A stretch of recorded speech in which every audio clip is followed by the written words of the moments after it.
주일로 주일 예배를 하나님께 드리시겠습니다.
여호와의 인자하심과 인생에게 행하신 기적으로 말미암아 그를 찬송할지어다.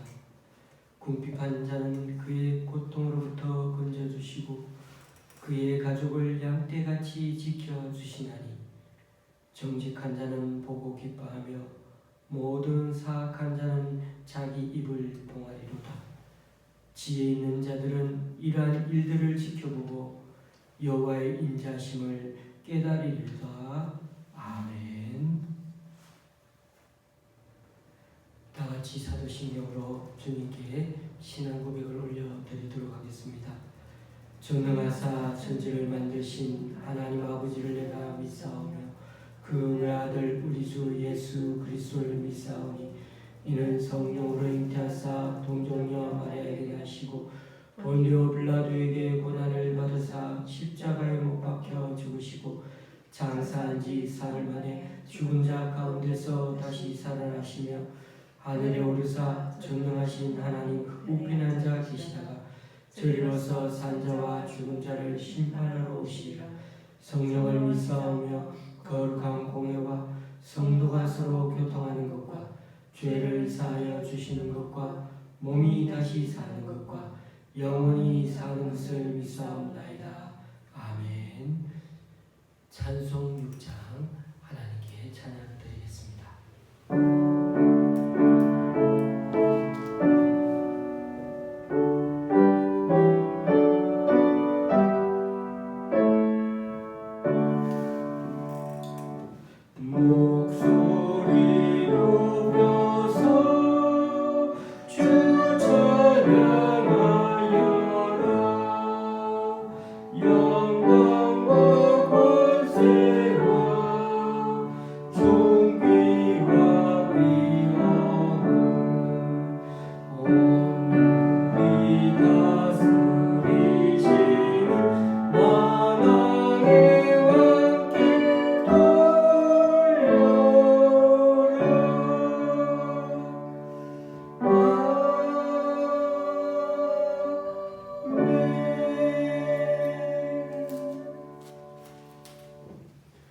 교동문 38번을 다 함께 한 목소리로 읽도록 하겠습니다.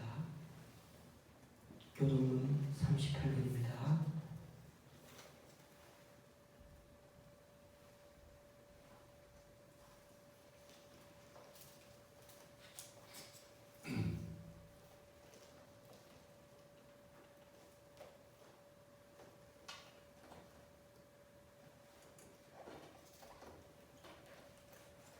교동문 38번입니다. 지존자여 시편과 비파와 수금으로 여호와께 감사하며 주의 이름을 찬양하고 아침마다 주의 인자하심을 알며 밤마다 주의 성실하심을 베품이 좋으니이다. 여호와여 주께서 행하신 일로 나를 기쁘게 하셨으니 주의 손이 행하신 일로 말미암아 내가 높이 외치리이다. 의인은 종려나무같이 번성하며 레바논의 백향목같이 성장하리로다. 이는 여호와의 집에 심겼음이요 우리 하나님의 뜰 안에서 번성하리로다. 그는 늙어도 여전히 결실하며 진액이 풍족하고 빛이 청청하니 여호와의 정직하심과 나의 바위 되심과 그에게는 무리가 없음이 선포되리로다. 아멘. 찬송가 10장입니다.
진리와 은혜에 되시는 우리 하나님, 오늘도 우리를 불러주셔서 진심으로 감사드립니다.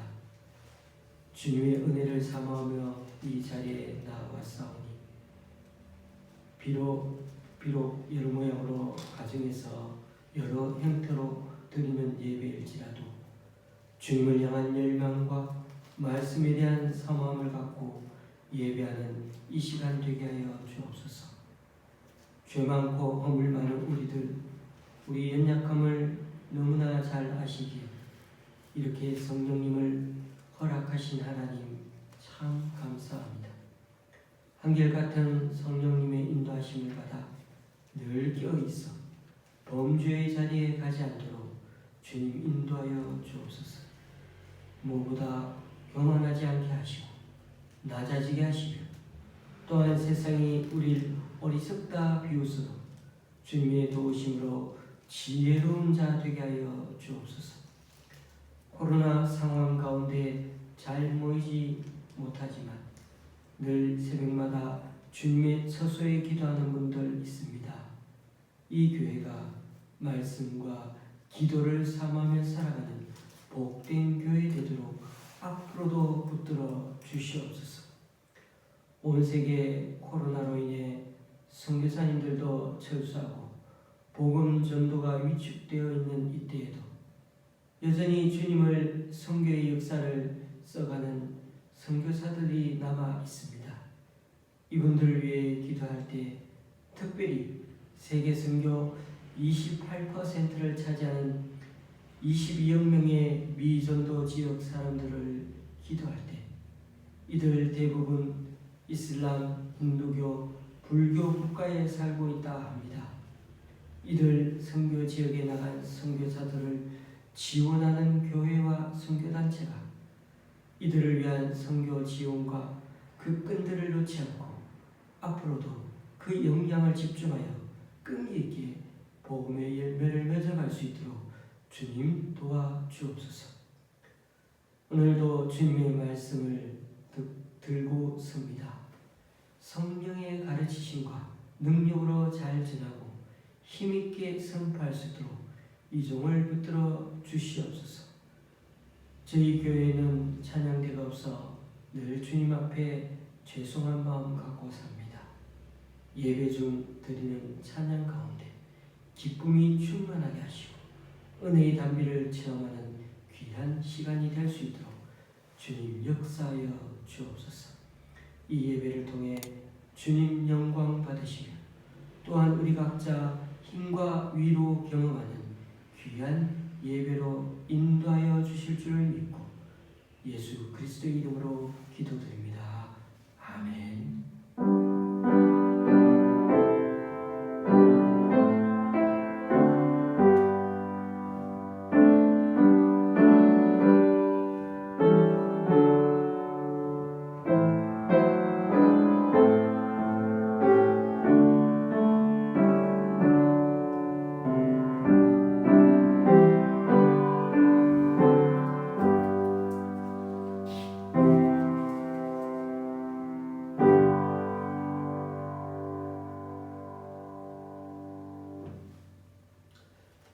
오늘 우리에게 주시는 하나님 말씀은 잠언 16장 1절에서 9절까지입니다. 잠언 16장 1절에서 9절까지입니다. 제가 가지고 있는 구약 성경은 927쪽입니다.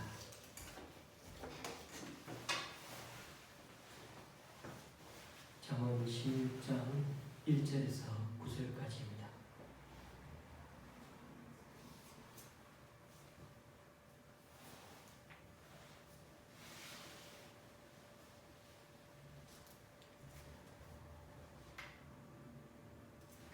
제가 대신 읽을 때 성도님들은 눈으로 마음으로 따라오시면 되겠습니다. 마음의 경륜은 사람에게 있어도 말의 응답은 여호와께로부터 나오느니라. 사람의 행위가 자기 보기에는 모두 깨끗하여도 여호와는 심령을 감찰하시느니라. 너의 행사를 여호와께 맡기라. 그리하면 내가 경영하는 것이 이루어지리라. 여호와께서 온갖 것을 그 쓰임에 적당하게 지으셨나니 악인도 악한 날에 적당하게 하셨느니라. 무릇 마음이 교만한 자를 여호와께서 미워하시나니 피차 손을 잡을지라도 벌을 면하지 못하리라. 인자와 진리로 인하여 죄악이 속하게 되고 여호와를 경외함으로 말미암아 악에서 떠나게 되느니라. 사람의 행위가 여호와를 기쁘시게 하면 그 사람의 원수라도 그와 더불어 화목하게 하시느니라. 적은 소득이 공의를 겸하면 많은 소득이 불의를 겸한 것보다 나으니라. 사람이 마음으로 자기의 길을 계획할지라도 그의 걸음을 인도하시는 이는 여호와시니라. 아멘.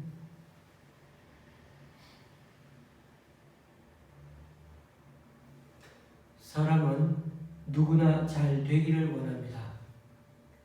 학생은 대학을 졸업하자마자 어마어마한 경쟁률을 뚫고 단 한 번에 대기업에 취직하기를 소원하고, 프로 선수는 단연의 높은 연봉으로 계약하는 것을 꿈꿉니다. 가수나 연예인은 노래와 연기의 대박을 터뜨려서 많은 광고를 찍고 다니는 날이 오기를 고대합니다. 심지어 아무런 백도 없는 서민층 사람들 중에는 매번 복권을 사면서 이번 한 번이라도 걸려라 그러면서 신락 같은 희망을 품고 사는 이들도 있습니다. 그래서 많은 사람들은 잘 되기 위해 목표를 정하고 계획을 세워서 열심히 노력합니다. 노력은 절대 배신하지 않는다는 말도 있지 않습니까? 그리고 1만 시간의 법칙이라는 것도 있습니다. 최소한 1만 시간을 투자하면 어떤 분야의 전문가가 되거나 높은 수준까지 도달할 수 있다는 법칙이죠. 그걸 인생 시간으로 따져보면 매일 3시간씩 그렇게 훈련할 경우는 10년이 소요되고, 아예 하루 10시간씩 투자할 경우는 3년이 소요됩니다. 따져보면 중학교, 고등학교 때 공부 열심히 하는 수준인데 정말 이렇게 애를 쓴다면야 뭐라도 되지 않겠습니까? 마포에 사시는 분 중에 아마 마포에 사시는 분들 중에는 아시는 분들도 계실 텐데요. 손수레에다가 막걸리를 싣고 다니면서 홍대, 신촌, 연남동, 합정동을 누비고 다니는 포천 이동 막걸리 장수를 보셨는지 모르겠습니다. 이분은 벌써 20년 넘게 리어커를 몰고 다니면서 새벽부터 돌아다니며 종을 흔들면서 인사도 잘하는 그런 아저씨인데요. 저는 여러 번 이분을 봤는데 만날 때마다 활짝 웃고 다닙니다. 신발도 다 뭉개져 있고 옷도 다 누더기처럼 기워서 입은 모습으로 그렇게 다니는데도 막걸리도 그렇게 비싸지도 않습니다. 5병에 10,000원이라고 하는 것 같던데, 막걸리가 유통기간이 좀 짧지 않습니까? 어떨 때는 한 병을 그냥 덤으로 주는 그런 마음씨 좋은 아저씨라고 합니다. 그런데 여러분, 이렇게 노력하며 살면은 그래도 뭐라도 이루어야 하지 않겠습니까? 돈을 모아서 자그마한 집이라도 마련한다면 얼마나 좋겠습니까? 정말 노력은 배신하지 않는 걸 보여주는 게 되겠지요. 그런데 이번에 백상예술대상에서 조연상을 받은 오정세라는 배우가 있습니다. 지금은 그래도 좀 알려져서 오정세는 어디에 끼어나도 그림이 나오는 배우라면서 좋은 평가를 받고 있지만 그에게도 무명 시절이 길었던 적이 있었습니다. 그래서 어느 시상식에서 그가 상을 받으며 말하기를, 돌이켜보면 자기가 잘해서 이렇게 결과가 좋아진 것도, 또 자기가 못해서 유명해지지 않은 것도 아니었다는 것입니다. 지금도 세상에는 자기처럼 열심히 사는 사람들이 많은데 아직도 잘 안 풀리는 보통 사람이 참 많다는 것입니다. 그런 걸 보면 때론 세상은 참 불공평하다는 생각이 든다고 그렇게 표현을 했습니다. 저는 오정세 씨의 말에 전적으로 동의합니다. 그렇게 격렬하게 노력했는데도 오랫동안 풀리지 않는 게 보통 우리네 인생이기도 합니다. 노력이 배신은 하지는 않지만 무조건 노력한다고 또 다 되는 건 아닌가 봅니다. 세상적으로 말하면은 운도 좀 따라줘야 한다는 거죠. 그런 점에서 우리의 남은 인생에 대해 오늘 조언을 들을 필요가 있습니다. 우리는 지금 잠언 말씀을 살펴보고 있는데요. 잠언이라는 말을 영어로 풀이해보면 미리 말하다입니다. 그러니까 잠언 말씀은 누군가에게 이럴 때는 이렇게 해야 하고 저럴 때는 저렇게 해야 한다고 미리 말해주는 것입니다. 물건을 사면 사용 설명서, 즉 매뉴얼 책자를 줍니다. 그처럼 우리 인생에도 인생 사용 설명서가 있습니다. 잠언이야말로 우리가 인생을 살아가는데 인생 사용 설명서 같은 역할을 합니다. 특별히 잠언에서 인생의 진정한 지혜는 하나님의 존재를 인정하는 데서 출발합니다. 더 나아가 세상을 창조하고 다스리는 그 하나님의 주권을 인정하는 데서 시작되는 것입니다. 1절 말씀을 보십시오. 마음의 경영은 사람에게 있어도 말의 응답은 여호와께로부터 나오느니라. 여호와라는 말이 8절을 빼놓고 매 절마다 나옵니다. 그러니까 8번이나 나옵니다. 이것은 우리 삶의 모든 영역에 여호와 하나님께서 주권을 가지고 있음을 의미하는 거죠. 그리고 오늘 말씀 1절에서 9절이 다 하나의 주제로 연결되어 있다는 겁니다. 여호와 하나님을 빼면 설명할 수 없는 말이 안 된다는 것이죠. 그러니까 인간이 일을 꾸미지만은 계획하며 그렇게 해 살아나가지만은 그것이 이루어지느냐 아니냐는 궁극적으로는 하나님께서 하신다는 말입니다. 성경에서 마음은 어떤 일의 시작을 결정하는 것을 가리키는 말입니다. 마음이 우리 행위의 시작입니다. 마음 먹으면 이제 행하게 되겠지요. 그런데 인간의 마음은 늘 순수하거나 선한 상태인 건 아니죠. 말로는 순수하거나 선한 것들을 막 이야기하고 나눌 수는 있어도 마음과 말은 어떻습니까? 늘 같지는 않습니다. 겉다르고 속다른 게 사람 마음이죠. 결국 오늘 말씀은 인간의 계획이 아무리 뛰어나고 훌륭할지라도 하나님께서 허락하지 않으시면 아무것도 할 수 없다는 뜻입니다. 저는 이 말에 동의가 되면서도 한편으로는 조금 씁쓸한 면도 있습니다.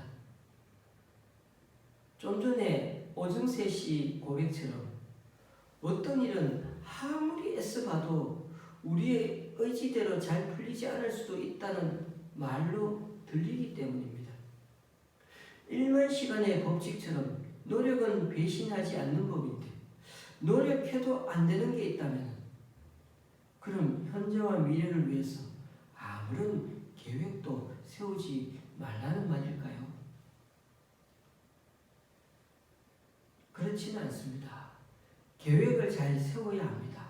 그러나 세상이 말하는 성공과 성경이 말하는 성공에는 차이가 있음을 알아야 한다는 것입니다.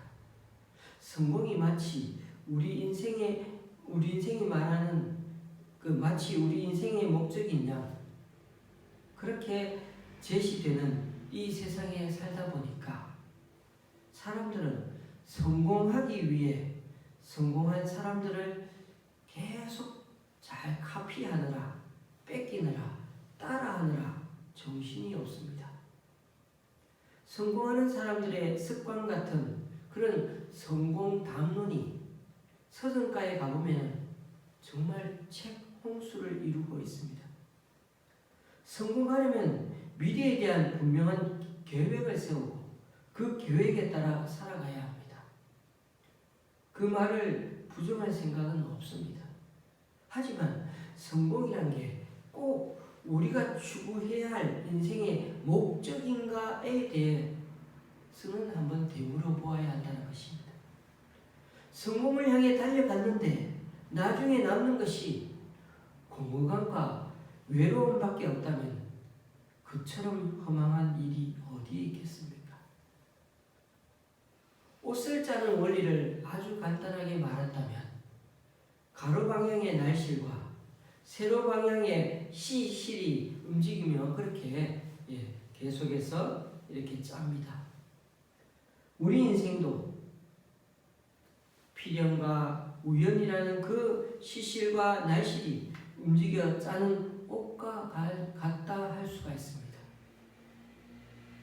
우리는 고 이병철 회장 같은 재벌의 자녀로 태어나지 않고 아주 평범한 우리들 엄마 아빠에서 다들 태어났습니다. 또 기름도 싸고 땅도 넓은 미국에서 안 태어나고 하필 땅도 비싸고 취직도 너무 하기 힘든 데다가 심지어 전쟁 위험도도 아주 높은 이 한반도에 태어났습니다.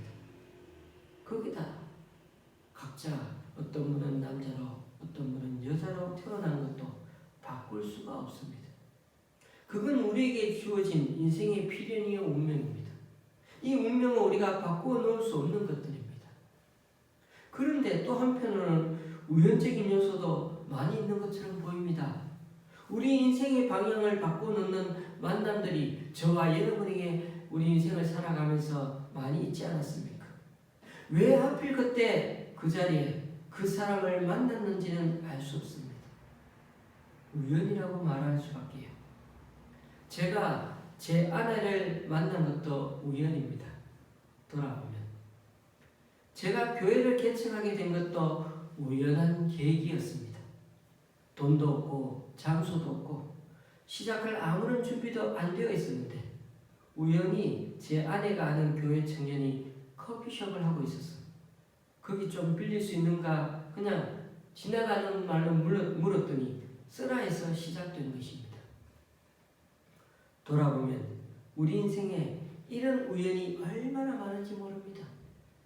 심지어 성경에도 우연이라는 말이 한 군데에 나옵니다. 룻이 가서 베는 자를 따라 밭에서 이삭을 줍는데 우연히 엘리멜렉의 친족 보아스에게 속한 밭에 이르렀더라. 룻이라는 여인은 이방 여인이지만 나중에 다윗의 증조 할머니가 된 사람이죠. 이방 여인인 룻이 이날 우연히 보아스 농장에 들어갔기 때문에 그 농장 주인과 결혼하게 되는 진짜 드라마 같은 일이 벌어지게 된 것이죠. 그런데 여러분, 그 우연한 만남이 우리 인생을 바꿔놓게 되었다면 그 만남은 결코 우연일 수가 없는 것입니다. 사울이 다마스커스로 가는 길에 부활하신 주님을 만났습니다. 그것은 사울에게 우연히 벌어진 사건처럼 보입니다. 하지만 바울은 거기서 만난 주님은 결코 우연이 아니라 필연인 것을 알게 되었습니다. 주님이 바울을 찾아왔기 때문이죠. 하나님이 우연을 가장하여 사도 바울을 그 길에 나타나셨던 것입니다. 그래서 성경에는 우연이라는 말이 오늘 룻기 이 부분에 나오지 거의 나오지 않습니다. 룻이 우연히 보아스 농장에 가게 된 것도 우연히 간 것처럼 눈에 보여도 이것 또한 하나님 역사의 필연이었던 것입니다. 그래서 성경에는 택하심을 받았다는 그런 구절이 자주 나옵니다. 부르심을 받은 그 순간이 너무나 우연인 것처럼 보여도 그것이야말로 하나님의 영원한 계획 속에서 일어났다는 사실을 나중에야 뒤늦게 깨닫게 되는 것입니다. 그때는 우연히 만났다고 우연히 그렇게 되었다고 얘기하지만 나중에야 이렇게 주님께서 불러주셨다, 택하심을 받았다고 그렇게 고백하게 되는 것입니다. 그런 점에서 저와 여러분이 예수님을 믿은 것도 우연이 아니라 필연이고 이 작고 작은 미니 교회에 다니고 계시는 것도 또한 하나님의 은혜요 하나님의 역사 필연의 결과인 것입니다. 그런데 좀 전에 살펴본 마음의 경영은 말의 응답은 여호와께 나온다는 이 구절을 이렇게 또 잘못 이해할 수도 있죠. 비교적 성공적인 인생을 사는 사람은 하나님께서 그렇게 축복해 주셔서 되게 하신 것이고, 아무리 노력해도 계속 어려움을 면치 못하는 사람은 그 사람은 하나님께 복을 못 받았어. 하나님은 허락하지 않았어. 그렇다고 말입니다. 그러면 가정이 여전히 경제적으로 어렵고 열심히 기도하고 있는지 없는지는 잘 몰라도 망하기 직전인 것을 보기만 하면은 그 사람은 하나님이 버리신 상태가 되는 거네요. 그래서 우리가 말씀을 갖고 다른 사람을 쉽게 판단하면 안 된다는 것입니다. 이 구절 속에 담긴 진정한 속뜻은 하나님의 주권을 인정해야 한다는 것입니다. 다음에 나오는 2절이 가리키는 바가 바로 그것입니다. 사람의 행위가 자기 보기에는 모두 깨끗하여도 여호와는 심령을 감찰하십니다. 사람은 다들 눈에 보이는 것만 보니까 착하게 바르게 사는 것처럼 보이면 마음도 착하다 바르다 생각해 버리는 거죠. 그러나 하나님은 속마음도 꿰뚫어 보는 눈을 갖고 계십니다. 우리가 보는 그런 모습과는 다르다는 거죠. 사람은 누구 하나 예외 없이 자기 중심적입니다. 그것은 본능에 가깝습니다. 대부분의 사람들은 자기 자신을 우주의 중심에 놓고 사고를 하기 마련입니다. 아니 목사님, 그래도 나는 예외입니다. 나는 절대 주관적으로 안 보거든요. 아닙니다. 사람은 누구나 예외가 없습니다. 목사인 저도 당연히 너무나 자기 중심적인 존재입니다. 그렇기에 아무리 객관적으로 판단한다고 해도 그 판단은 대부분 주관적일 수밖에 없습니다. 우리들 각자도 똑같은 사물과 사건을 보면서도 자기 중심적으로 보기 때문에 우리들이 정말 선하게 행동했는지는 늘 하나님 말씀에다가 내 삶을 자꾸만 비춰봐야 하는 것입니다. 그것도 순간순간 하나님 뜻을 물어보고 내 속마음을 하나님께 보여드려야 한다는 것입니다. 왜냐고요? 하나님이 우리보다 우리를 더 잘 아시기 때문이죠. 그래서 이사야는 이렇게 말씀합니다. 나의 생각은 너희의 생각과 다르며 너희의 길은 나의 길과 다르다. 하늘이 땅보다 높듯이 나의 길은 너희의 길보다 높으며 나의 생각은 너희의 생각보다 높다. 우리의 행동 거지와 속마음까지 하나님이 우리를 더 정확하게 아시기 때문인 거죠. 그래서 우리는 하나님의 지혜가 담긴 잠언 말씀에 귀 기울이고 있는 것입니다. 여기서 감찰한다는 것은 무게를 잰다는 의미입니다. 성경에 나오는 얘기는 아니지만 이집트 신화에 보면 신이 저울에다가 한쪽에는 깃털을 올려놓고 다른 한쪽에는 죽은 사람 심장을 올려놓는다고 합니다. 그리고 그 균형이 맞지 않으면 그 죽은 사람은 벌을 받게 된다는 것입니다. 비록 다른 나라의 신화 얘기이지만 우리 하나님은 사람의 행위와 업적이 아니라 그 사람의 마음의 동기까지 낱낱이 체크하고 판단하신다는 것이 우리를 참으로 두렵게 합니다. 그러므로 우리들 인생을 계획하고 열심히 살아가야 하지만 무엇보다 하나님의 주권을 인정하고 하나님 도움을 의지해가며 사는 법을 터득해야 하는 것입니다. 그러니까 머리가 아니라 몸으로 생각하고 깨우쳐 가야 한다는 것입니다. 그런데 우리는 세상에 살다 보면 우리가 납득하기 어려운 일이 참 많이 일어납니다. 하루도 끊이지 않고 일어나는 사건 사고를 곰곰이 한번 우리가 이렇게 뉴스나 그런 것들을 주목해 살펴보면 참 인생이 갑자기 우울해질 때가 많이 있습니다. 모든 법망을 요리조리 피해 버젓이 잘 먹고 잘 사는 사람들을 그런 얘기들을 막 보면 화가 솟구치기도 합니다. 그래서 시편의 시인들은 악인들이 평안을 누리고 선하게 살려는 이들은 더욱 어려움을 겪는 그런 현실을 보면서 하나님 정의가 어디에 있는가 그러면서 물을 때가 참 많지 않습니까? 독립운동가의 후손들은 극심한 가난 속에서 살아가고 친일파 후손들은 호의호식하며 살아가는 걸 보면서 또 하나님의 정의를 물어보게 되지 않습니까? 그러나 하나님의 정의의 시간 개념과 우리의 시간과는 너무나 차이가 납니다. 왜냐하면 우리 눈앞에서 우리가 살아있을 때 우리는 그 정의가 실현되기를 바라지만 하나님의 시간으로 보면 하나님의 정의의 시간으로 보면 우리의 살아있음의 이 한평생의 시간은 정말 한순간에 지나지 않기 때문이죠. 그래서 우리만 조급합니다. 역사의 정의가 너무 더딘 것 같습니다. 그러나 지혜자는 너무 조급해하지 말라고 하십니다.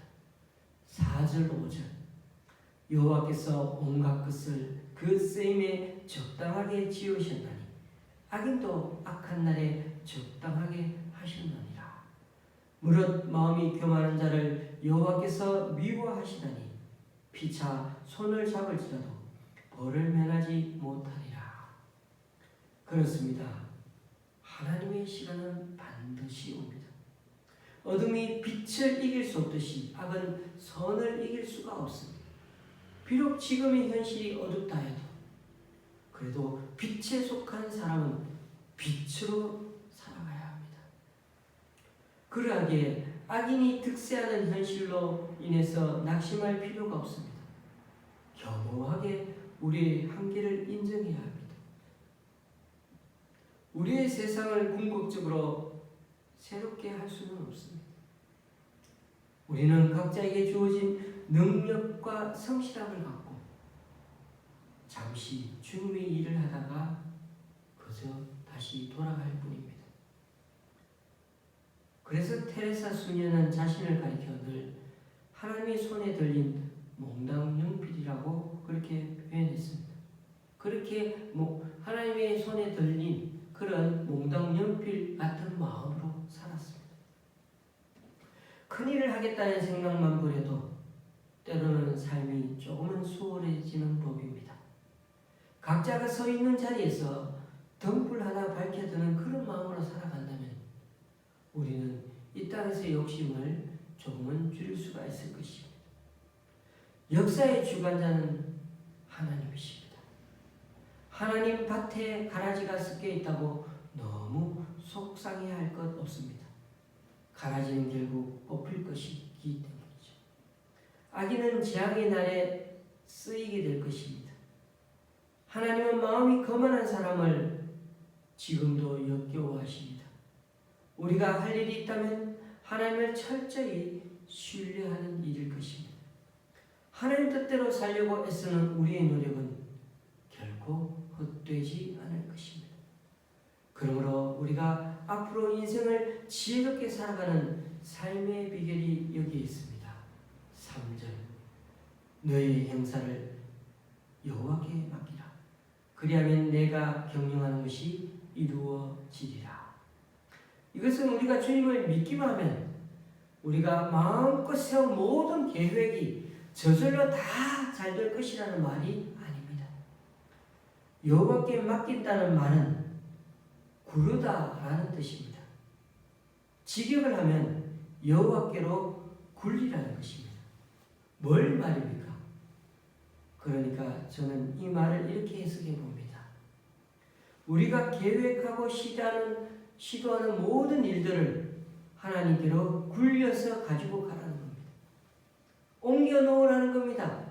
우리가 들었어도 못 가지고 가니까, 우리가 책임질 수 없는 거니까 큰 돌을 굴려 옮겨 놓듯이 하나님께로 굴려서라도 가지고 가서 옮겨 놓으라는 겁니다. 이게 성경에서 말하는 하나님께 맡기는 법입니다. 저는 하나님께 맡기는 법을 가리켜 힘 빼기 훈련이라고 말씀드리고 싶습니다. 저희 장인어른께서 얼마 전에 해주신 말씀인데, 이제는 저희 장인어른이 25m 수영장 코스를 완주할 수 있다고 합니다. 2번도 가실 수 있다고 합니다. 그것도 막 이런 쉬운 수영이 아니라 뭐 배영인지 뭐 이런 걸 해서 가신답니다. 아니, 제가 보기에는 벌써 수영을 배우신 지가 2년 넘으신 것 같은데, 그때도 거기까지는 잘 못 가긴 했지만 그래도 수영을 잘 하셨거든요. 그러다 보니 이게 무슨 말씀인가 이런 생각이 들었습니다. 말씀인즉 이제는 쉽게 말씀드려서 득도하셨다는 겁니다. 지금까지 수영하긴 했지만은 이제는 진짜 수영하는 법을 몸으로 터득하게 되어서 또 다른 신세계가 열리는 것 같다는 것입니다. 요즘엔 수영 배우는 사람이 줄어서인지 수영 강사가 저희 장인어른을 개인적으로 더 세밀히 맨투맨으로 가르쳐 주었는데, 이제는 진짜 힘 빼고 수영하는 법을 터득했다는 것입니다. 여러분, 2년 넘게 수영하신 분이신데 힘 빼고 수영하라는 말을 수도 없이 많이 들었었겠죠. 그런데 어느 날부턴가 머리로 생각하고 배우던 것을 이제는 진짜 손으로, 발로, 몸으로 그냥 자연히 익히고 터득하게 된 것입니다. 저는 하나님께 맡기는 것도 이와 같다고 생각이 됩니다. 제 딸이 저와 아내의 어깨를 주물러 줄 때마다 하는 말이 있어요. 아빠, 힘 빼! 라는 말입니다. 우리도 모르게 우리 힘으로 살다 보니 온통 삶의 흔적에 힘이 너무 들어가 있습니다. 말로는 하나님께 다 맡긴다고 해놓고는 우리 얼굴에조차 힘이 들어가 있습니다. 힘을 빼야 표정이 부드러워지고 말에도 힘을 빼야 따뜻한 말이 나오는데 말입니다. 그렇습니다. 우리가 힘을 뺀다는 것은 나라는 자기 중심에 대한 집착을 자꾸만 포기하고 버려야 하는 것을 의미합니다. 우리의 몸과 마음에서 힘을 빼야 하나님께 맡길 수 있는 것 아니겠습니까? 나 중심의 교만한 마음은 강한 뿌리를 땅에 박고서 있듯이 자꾸만 땅에 속한 사람으로 만듭니다. 땅에만 머물지 말고 하늘을 향해 오르는 그 마음, 즉 겸손하고 부드러운 마음으로 주님께 맡길 수가 있어야겠습니다. 말씀을 마칩니다. 여러분, 지금껏 꽤 오랜 세월을 살아왔지만 우리들 인생은 여전히 모호한 것들이 많습니다. 우리는 여전히 열심히 살아오고 있지만 저를 포함해서 어느새 우리 인생의 해가 중천을 지나 그렇게 서쪽으로 기울어가고 있지 않습니까?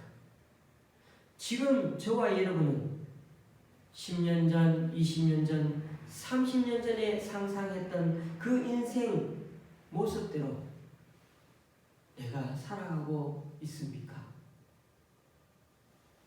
세상은 우리에게 성공의 길을 제시하면서 그것을 얻기 위해 최선을 다하라고 말합니다. 그런데 무조건 노력하고 애쓰는 그런 명목적인 최선은 오히려 우리에게서 행복의 능력을 빼앗아 버립니다. 오히려 나 자신이 누구인지를 잊게 만들어 버립니다. 그런 세상에 진정한 목표도 잊어버리고 막 그냥 달려가기만 하는 우리들에게 오늘도 잠언의 말씀은 우리에게 전해주십니다. 제가 오늘 말씀 초두에 잠언이 영어로 미리 말해주는 말이라고 했습니다. 다른 말로는 인생 사용 설명서, 그런데 잠언을 한문으로 보면 잠언의 잠자가 바늘잠, 찌를 잠이어서 바늘처럼 찌르는 말이 잠언이라는 의미입니다. 그러니까 무감각해진 우리 마음을 찔러서 잠에서 깨어나게 하는 그 하나님의 말씀이 잠언이라는 것입니다. 우리들 삶의 전곡을 콕 찌르는 말, 그래서 휘청거리던 우리들 정신을 다시 한번 차리게 해가지고 우리를 신앙의 원칙대로 제자리로 돌려놓게 하는 말이 잠언이라는 것입니다. 9절 말씀, 사람이 마음으로 자기의 길을 계획할지라도 그의 걸음을 인도하시는 이는 여호와시니라. 그렇습니다. 우연처럼 보이는 우리 인생의 여러 일들이 하나님께서 우리 걸음을 인도해 가시는 과정이라고 말씀하는 잠언의 인생 설명서를 오늘도 주의 깊게 경청할 수 있는 우리들이 될 수 있기를 바랍니다. 그리하여 우리의 걸음을 주님께서 인도해 가시도록 우리들 마음과 몸에 힘을 빼고 우리들 계획과 일들을 모두 큰 돌을 굴러서 옮기듯이 하나님께 맡기는 우리들이 되어야겠습니다. 아브라함이 자신의 외아들 이삭까지도 주님께 맡기고 드릴 때 하나님은 이렇게 말씀하셨죠. 내가 이제야 네가 하나님을 경외하는 줄을 아노라. 하나님이 아브라함에게 자기 외아들 이삭을 바치라고 하신 그 시험 문제의 정답은 다름이 아니라 바로 여호와를 경외하는 것이었던 것입니다. 사랑하는 교우님들, 100년이라는 세월도 채우지 못하다 사는 우리들 인생인데 그 야망은 너무나도 커서 마치 천년만년을 살 것처럼 사는 게 인간입니다. 그만큼 사람 인생은 바쁘게 움직이고 각자 계획과 야망들이 있습니다. 창고 하나 더 지어서 재산만 더 많이 채우고 쌓아가다가 오늘 밤 죽을지도 몰랐던 그 어리석은 자의 모습은 되지 말아야 하지 않겠습니까? 잠시 머물다 가는 인생을 이 세상의 근심, 걱정, 시름에 폭삭 그렇게 눌린 채 살다가 가지 않기를 바랍니다. 갈수록 초스피드 시대에 살다 보니 쉴 새 없이 변화를 추구하는 삶을 살다 보니 그만큼 하나님을 두려워하고 경외하는 사람을 찾기가 점점 어려워지고 있습니다. 저와 여러분은 언젠가 그분 앞에 서야 할 존재들입니다. 나의 꿈을 이루기 위해 하나님을 동원하려고 하지 말고 나를 향한 그 주님의 꿈을 이루기 위해 늘 우리 자신을 바치며 우리들 계획을 주님께 맡기며 살아가는 이 시대의 지혜자들이 다 될 수 있기를 주님의 이름으로 축원합니다. 기도하시겠습니다. 주님, 오늘도 우리는 이 세상에서 노력은 절대 배신하지 않는다고 믿으며 아주 악착같이 격렬하게 치열하게 살아가고 있습니다. 정말 최소한 1만 시간을 투자하면 어떤 분야의 전문가가 되거나 높은 수준까지 도달할 수 있다는 마음으로 열심히 살아가는 우리들입니다. 그런데도 그렇게 열심히 사는 보통 사람은 많아도 여전히 불공평한 세상 모습을 보며 운도 좀 따라줘야 하는구나 하는 마음도 드는 게 솔직한 심정입니다. 그러나 오늘 말씀을 통해 우리들 인생에 하나님이 계시며 우리들 인생을 지금도 관리하시고 때론 직접 간섭도 하시면서 우리 인생을 설명해 주시는 잠언의 하나님의 말씀을 다시금 만나게 됩니다. 그러므로 우연을 가장하여 우리 삶의 길에 만나는 일들 가운데 하나님 뜻을 늘 물어보게 하시고 무엇보다 하나님께 맡기기 위해 힘 빼는 훈련을 해가는 우리 되게 하여 주옵소서. 그래야 머리가 아니라 몸으로 하나님의 도움을 의지해가는 법을 터득하는 우리들이 되게 하여 주옵소서.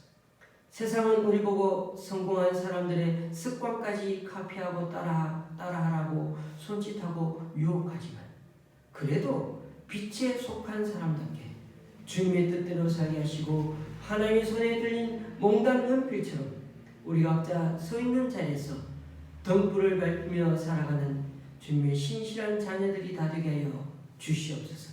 예수님의 이름으로 기도드립니다. 아멘. 찬송가 430장입니다.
기도하시겠습니다.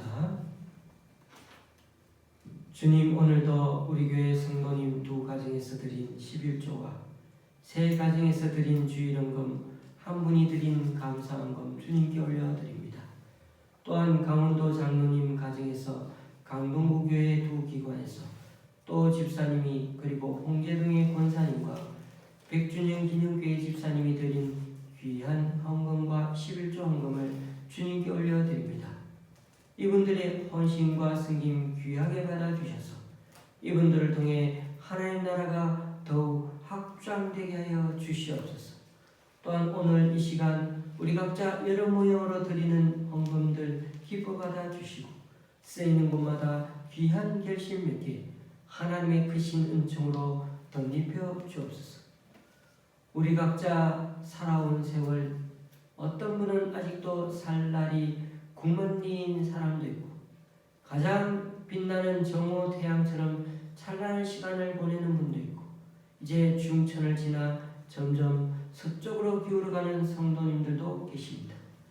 진정한 목표도 잊어버리고 무조건 막 달리기만 했던 지나온 세월이 후회되어도 더는 뒤도 돌아보지 않고 오늘 잠언 말씀처럼 이렇게 살라 미리 말해주는 인생 설명서, 삶의 전국을 찌르는 말씀 잘 듣고 다시금 마음 다잡아 남은 세월 주님께 맡기면서 하나님을 경외하며 살아가는 주님의 제자, 진정한 지혜자들이 다 되게 하여 주시옵소서. 예수님의 이름으로 봉헌 기도 드립니다. 아멘.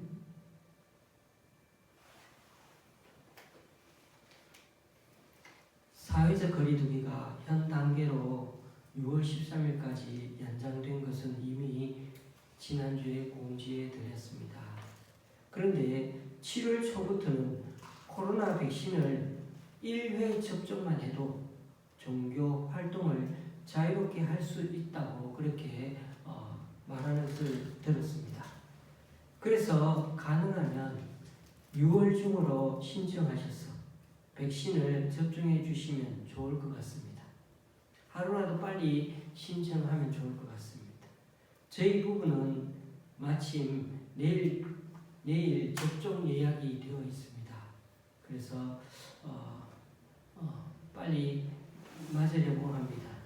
또한 저희 교인 중에 이미 3분이 1차로 이렇게 접종하신 것으로 알고 있고 한 분 또한 신청해 놓은 것도 알고 있습니다. 저희는 늦어도 7월 초부터는 참여 인원 관계없이 교회에서 예배드리고 혹 접종을 하지 못하셔서 참여 어려운 분은 온라인 실시간으로 예배 드릴 수 있도록 그렇게 제가 조처를 취해 보겠습니다. 수요 예배는 교회에서 계속 드리도록 하겠습니다. 강순남 권사님의 손주 동금이가 지난주에 눈 치료를 여의도 성모병원에서 그렇게 했는데 아직 좀 더 그렇게 시신경이 자라야 된다고 합니다. 계속 기도 부탁드리겠습니다.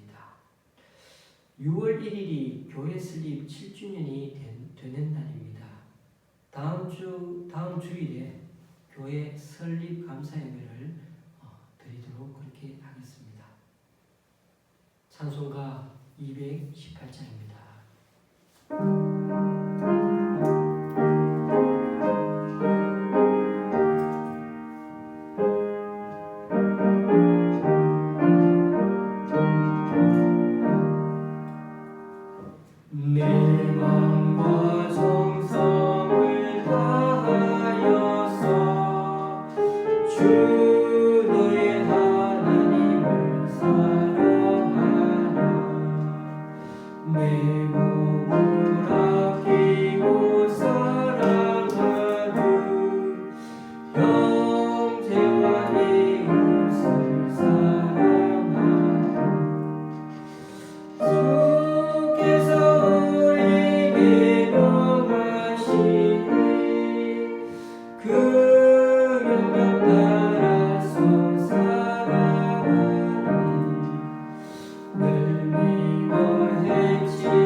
그리스도의 은혜와 하나님 아버지의 크신 사랑과 성령님의 교통 교제케 하심이 주님을 믿은 지가 좀 많이 되었어도 여전히 몸과 마음에 힘이 들어가 우리 또한 여기서 100년이라는 세월도 못 채우고 가는 인생인데도 천년만년 살 것처럼 큰 꿈과 야망을 갖고 살지 말고 지금 우리가 계획하고 시도하는 모든 일을 큰 돌을 굴려 옮기는 주님께 맡기므로 얼굴도 말도 표정도 마음도 주님을 닮아갔어.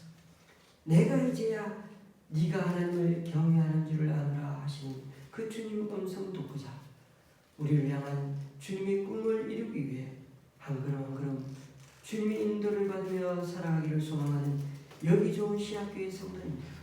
그리고 이 시간 온라인 예배로 함께하는 분들 위해 이제로부터 영원히 함께 하시기를 간절히 축원하옵나이다. 아멘.